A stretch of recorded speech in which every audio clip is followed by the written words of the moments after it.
Why, yes, that's definitely her. She's just a few yards away, I can tell. Oh, well, she'll make for a fine meal indeed. I don't want to scare her away, though, because if she runs, I won't have the energy to chase her. Oh, I'll have to trick her instead. Oh no, she's almost here. All right, excuse me for a moment. Now, you're probably wondering why the big bad bear doesn't simply eat Little Red Riding Hood here and now in the middle of the woods. Well, that's because the big bad bear is very, very smart. In fact, you could say that he was much smarter than the average bear, and... Wait a minute.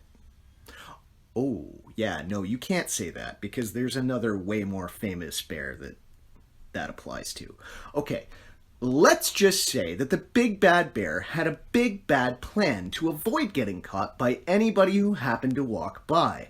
And that involved carrying Little Red Riding Hood off to a secluded cave where he could eat her without interruption. Walking through the woods with a basket of gourds. Oh, hello, Mr. Bear. How are you today? Oh, I'm quite well. What's your name? I'm Little Red Riding Hood. Oh, and where are you going so early this morning, Little Red Riding Hood? Oh, I'm going to visit my grandmother's cottage on the other side of the woods. Ah, I see. And what do you have in that basket? Do you have normal things like bread and cheese and crackers and tea and other stuff that grandmothers like to eat with... Oh, no, nothing like that. Just a bunch of gourds. Lots and lots of gourds for Grandma. She's a big fan of gourds. She's sick, you see. Not the good kind of sick.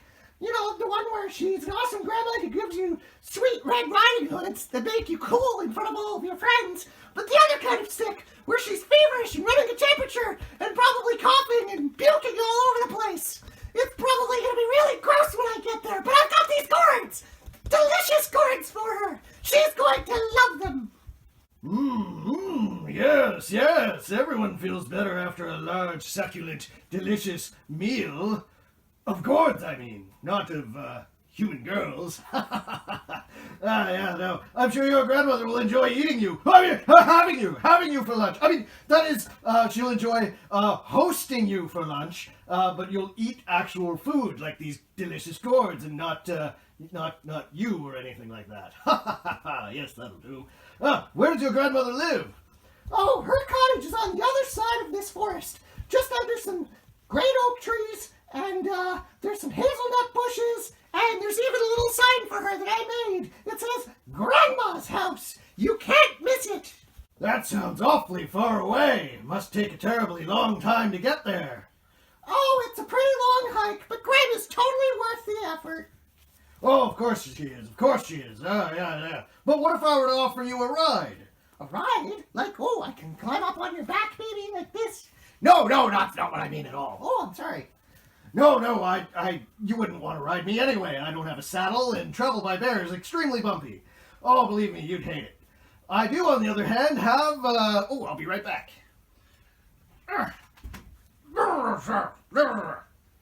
That delicious sack. I mean, this very comfortable sack.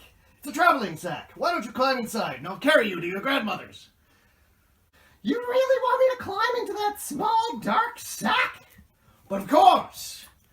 Would you tie the string to keep me inside? Naturally. Then you wouldn't have to worry about getting a sunburn. But I also wouldn't be able to see where I was going. What? You're saying you don't trust me? After I was kind enough to offer you a free ride in a delicious snack? I mean, a comfortable sack? What in the world? What is this world coming to?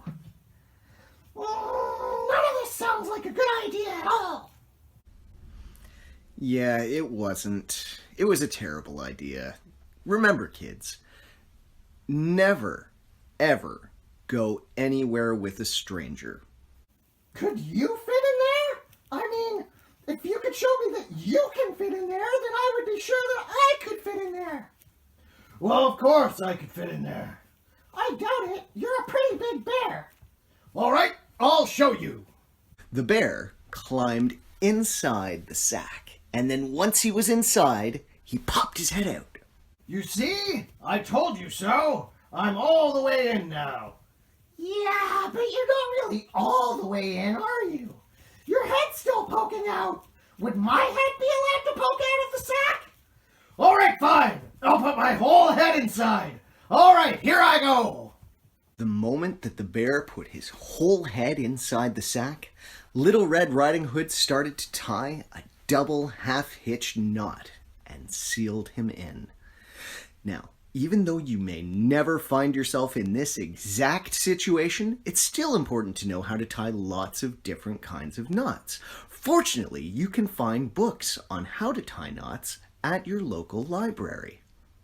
There, you see? There's lots of room in here. My whole head is inside the sack. Oh, I'm so comfortable. Oh, I'm having the time of my life in here. Why, I could even have a nap. Oh, it'll be the best sleep I ever had. Yep, this is the best sack in the entire world. Oh, well, I stand corrected then. I'm just going to finish tying this double half-hitch knot. There you go. You're nice and secure in there now. Oh, it looks so comfortable. You were absolutely right. Well, I'm going to be on my way. I'm just going to grab my basket of cords. Yep, here we are. I'm going to take my basket, and I'm going to Grandma's now. Goodbye, Mr. Bear. Maybe I'll see you later on my way back or something. So long. Off to Grandma's with a basket of cords. Wait, what? Oh! I've been tricked! Oh, come back! Wait, I need you to untie this knot. Oh, she hasn't seen the last of me. How am I going to get out of this sack? Soon, the big bad bear remembered that he had claws and managed to tear his way out of the sack. Little Red Riding Hood still had a long way to go to get to Grandma's house, so he knew that he had plenty of time to think of a new plan while lying under what he liked to think of as his thinking tree. Well, that plan didn't work. Clearly this young girl is much smarter than she appears to be at first glance. Now, let's see. How can I trap her? Maybe I could dig a large pit in the middle of the path and cover it with leaves. Yeah, then she'll fall in. And then I could fill the hole with soup mix and attach a pressure cooker to the hole to give her the perfect flavor. Yeah, that's good stuff. But I don't have a shovel or a pressure cooker or soup mix. A small bear with a picnic basket full of gourds and an oddly familiar voice quietly crept up and lay down on the opposite side of the big bad bear's thinking tree. Oh, what if I balanced an anvil on a tree branch above the path that she's on and then tied the branch to a tripwire? When she tripped on the wire, the anvil would fall from the tree and crush her. Oh, yeah, I don't know. That sounds like a pretty good plan, but what if she looked up while she was walking, saw the anvil, and then put two and two together? She could just, step lightly over the wire, or walk around it, or worse still, she could walk right through it, and then somehow not even spring the trap. Oh, yeah, that would leave me to investigate why it didn't work, only to get crushed by the anvil myself in some ironic bit of poetic justice, just like in a cartoon. Yeah, that is a pretty bad plan. And besides, where are you going to get an anvil in the middle of the woods? It's not like there's some giant mega corporation that will just deliver whatever you want to you anywhere in the world at a low price. Oh yeah, that's an absurd idea with a startlingly bleak implication. Oh, okay, well, what if I painted a train tunnel on the side of a large rock and then hid nearby and waited for her to run into it? Yeah, but she'd probably just run through the tunnel, and then you'd have to investigate how she managed to run through a solid rock wall, and then you'd probably end up getting hit by a train. Trust me, I've seen it 100 times. It always goes down that way. It's never going to work. You're absolutely right. Boy, you sure know a lot about these sorts of cartoon shenanigans. Well, you have to know these things when you're a little girl in a bear costume, traveling alone in the woods. Oh, I can certainly imagine. That must be dangerous. Say, what if you wore a disguise of some kind? Oh, that's a great idea. A naive little kid like her would never see through a good disguise. The big bad bear decided to dress in a costume and to act and speak in a way that bore only a slight resemblance to a famous rock and roll musician from the 1950s and 60s. In fact, because this story took place long before that guy was born, you could say that the rock singer clearly stole his entire act from the big bad bear. You could say that, but you probably wouldn't. What do you think about disguise? I'm a 12th degree black belt. I'm a famous rock singer. I'm gonna put on my blue suede shoes, catch that little hound dog, chain her to a jailhouse rock outside of the Heartbreak Hotel, and then, when she's all shook up, I'm gonna say, "Viva Las Vegas," and eat her like a fried peanut butter, bacon, and banana sandwich. Yeah! Oh yeah, that's great! I can't possibly see how that could fail. Unless, of course, she somehow managed to see through your disguise, and then took off her own disguise, surprised you, ran to a cliff, stepped off the side, floated in midair, and then watched you fall when you tried to chase after her. Yeah, but what are the odds of any of that happening? Little Red Riding Hood took off her bear costume. Oh, it's you! That Little Red Riding Hood! Oh, I can't believe it!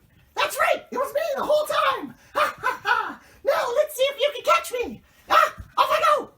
Oh, come back here! Oh, I'll chase you down with my blue suede shoes. I'm a 20th degree black belt. A 21st degree black belt. I just got another one running away. Running away from a bear in disguise! Don't make me run. I'm too full of fried peanut butter and bacon and banana sandwiches. Oh, come back here. Ho! Hope I don't drop any of my gourds. Get back here. I'm going to practice some of my karate moves. All right, I'm all ready to beat her up now. Here I go. Little Red Riding Hood ran to the nearest cliff with a 100-foot drop-off over a rocky quarry. With the big bad bear in hot pursuit, she unbelievably stepped out onto thin air and defiantly floated with her hands on her hips, without any obvious assistance whatsoever. Ha! I caught you. Now I want you to step back here onto this ledge and stop floating in the air like some kind of a red bird or something. Oh, what's the matter, Mr. Bear? You don't want to follow me out into the mid-air where I'm just floating for no reason at all? Yeah, that's right. That's what I'm saying. I don't want to walk out there because I'm going to fall. I'll fall a really long way and then I'll probably get hurt. Oh, I thought you weren't scared of anything. You're just a big bear, but you're a big scaredy cat, aren't you? Follow me. Come on, I dare ya. Oh, all right then. I ain't scared of nothing. I'm a 37th degree black belt. Here I go.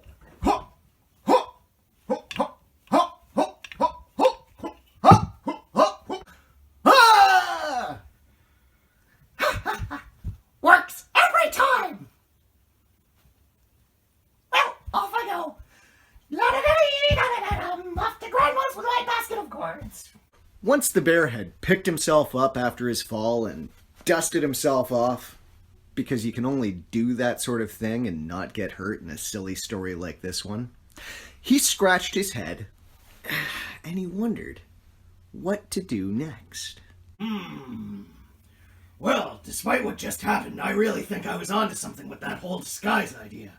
Ooh, what if I snuck into Little Red Riding Hood's grandmother's house? Yeah, that's it. I could dress up in her grandmother's clothes, convince her to get nice and close, and then eat both of them without any interruptions. Ha ha ha ha ha! Yeah, that's it. That's it. That's good stuff right there. Ha ha ha ha ha! While Little Red Riding Hood casually skipped her way to Grandma's house on that lonely path, the bear raced ahead.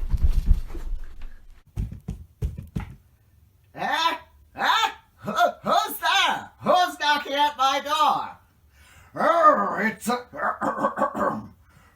It's me, Little Red Riding Hood, Grandma. I brought you some bread and cheese and human food like that. Oh wait, no, that's not what I brought you. I brought you gourds, lots of gourds. Yeah, just open the door, lady. Please. The bear opened the door and slowly walked into the cottage. I'm so thrilled that you've come to visit me. Oh my.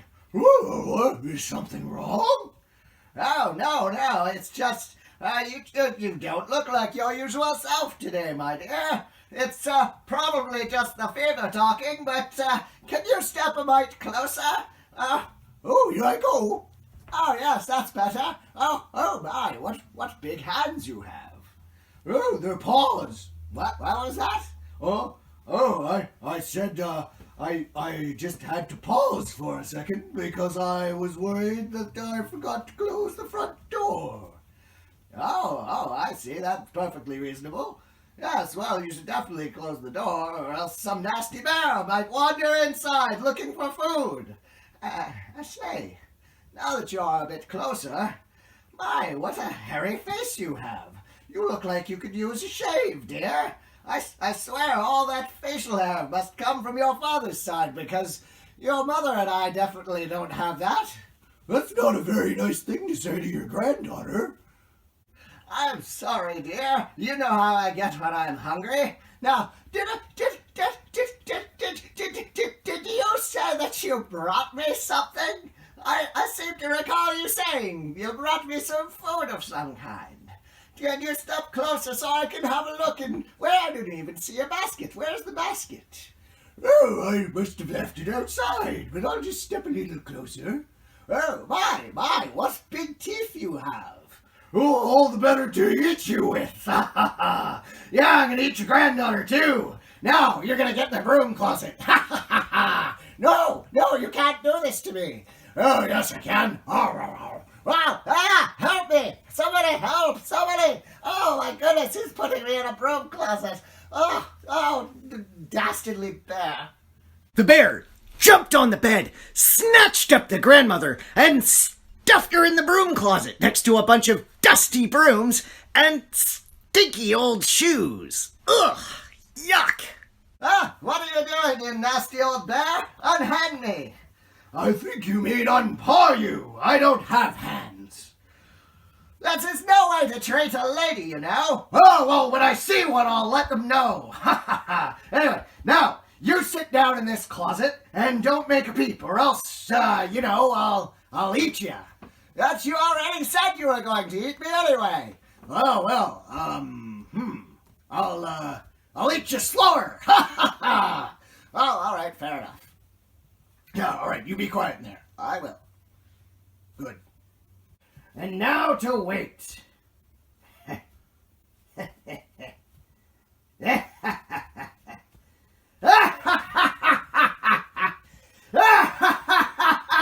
Oh, pardon me. Oh, I'm supposed to sound like a grandmother now.